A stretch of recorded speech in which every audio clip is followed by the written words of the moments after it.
Rowan University Clinic Integrated Awareness Platforms Project, 2007.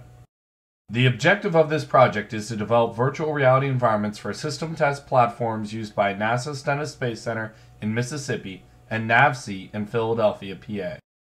Here are our project team members. During the next few minutes, they're going to discuss their contributions to the project. Let's start with our first team member. Hi, my name is Paul Bazia, and I'm a junior at Rowan University on the Rowan University Integrated Awareness Project. I'm working on the information visualization part of the project, where we are taking data in and visualizing it in different ways, such as isosurfaces, stream plots, slice planes, and even just cone plots indicating the direction and magnitudes of the data.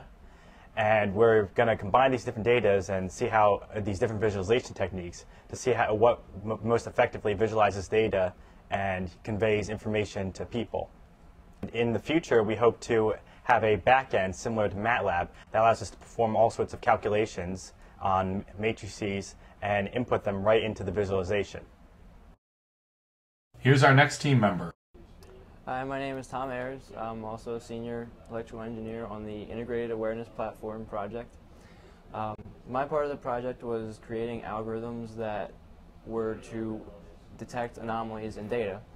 Two of the main algorithms that I created were, well, I shouldn't say I created them, they were actually created by the Glenn Research Center, and I was implementing them from C++ into MATLAB. The two that I created or implemented this semester was the noise algorithm and the fine spike algorithm. The difference between a smart sensor and a regular sensor is that a regular sensor just takes data and then transfers it out without doing any sort of processing. A smart sensor will actually be able to store algorithms on the sensor itself and be able to detect when an anomaly occurs. The algorithms that I did, the spike and the noise, how they work is that the spike algorithm actually sort of iterates through the data twice. The first time through, it'll say, oh, there might be a spike here. And then the second time through, it performs more in-depth thresholding, which says whether it's a large spike, a small spike, or whether there's no spike at all. The output is then put into arrays and can be used however is necessary. The noise algorithm works in sort of the same way, except there's only one pass through the algorithm. It is done the same way. The variance of the data is taken through a window, and that, depending on whatever the variance is, it is then thresholded at a certain value, and then depending on whether it's larger than that value or smaller than that value, then you have excessive noise or normal noise. Here's our next team member. Hi, I'm Steve Davis. I'm a mechanical engineer here at Rowan, and I'm working on the smart valve portion of our project here, which is where all the data comes from. It's kind of the groundwork for everything that we're doing. And right now I'm working with the Navy on what they call the Panda module, which is a controlled pressure system. And what we're doing is harnessing data from it and then displaying it through the models that we come up with. So we have a virtual reality model of what the Navy's made, and then we're displaying the data they gave us in 3D over it in a very intuitive way. So that's basically what I've been doing on this project for the whole semester. Here's our next team member. Hi, my name is Alan Giglia. I've been working on the VR project for Dr. Mondium. Basically, I'm a junior electrical and computer engineering major. Basically what we're doing here is modeling out things in 3D in a program called Maya, and then we basically just paste that over into a physics program wizard, which we then use to project onto a big screen in 3D, and then we have these special glasses that the lights flicker back and forth, so it appears that the object's in 3D, kind of like the old red-blue ones back in the day, but looks a lot prettier.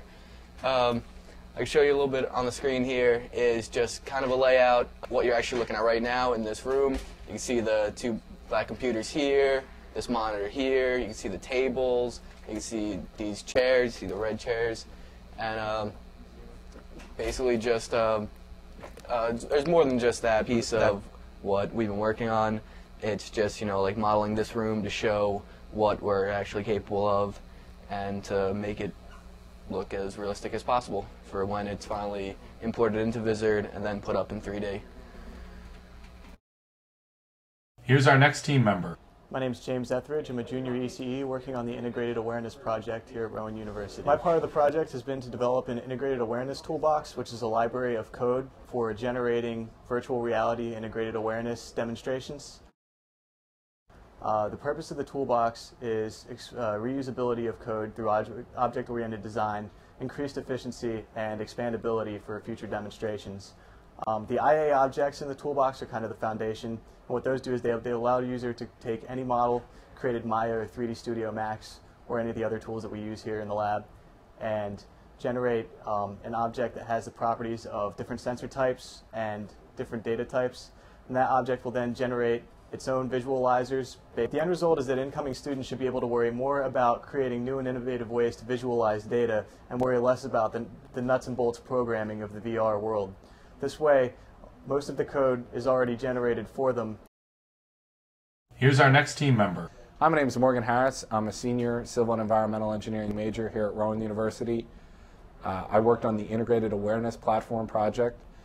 My specific role was to manage and finish setting up the Integrated Awareness Computational Cluster chair, the IAC, and the chair consists of 10 computers along the back of it that are all interconnected to produce rendering power so that when people use the chair, they can render images much faster. And with our high quality images we're rendering for our other projects that you've seen so far, it takes a lot of rendering power. Here's our next team member.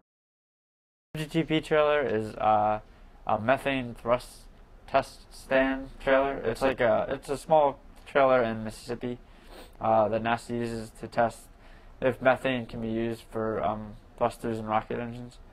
So we're basically modeling it out in this program called Maya and then overlaying it with data in Vizard using James's new code to make an updated model of this test stand and try and integrate sensor data so that NASA can view its data much easier than it usually does. Here's our next team member. Hi, I'm Mike Russell. I'm a senior ECE and I'm also on the Integrated Awareness team for Rowan University.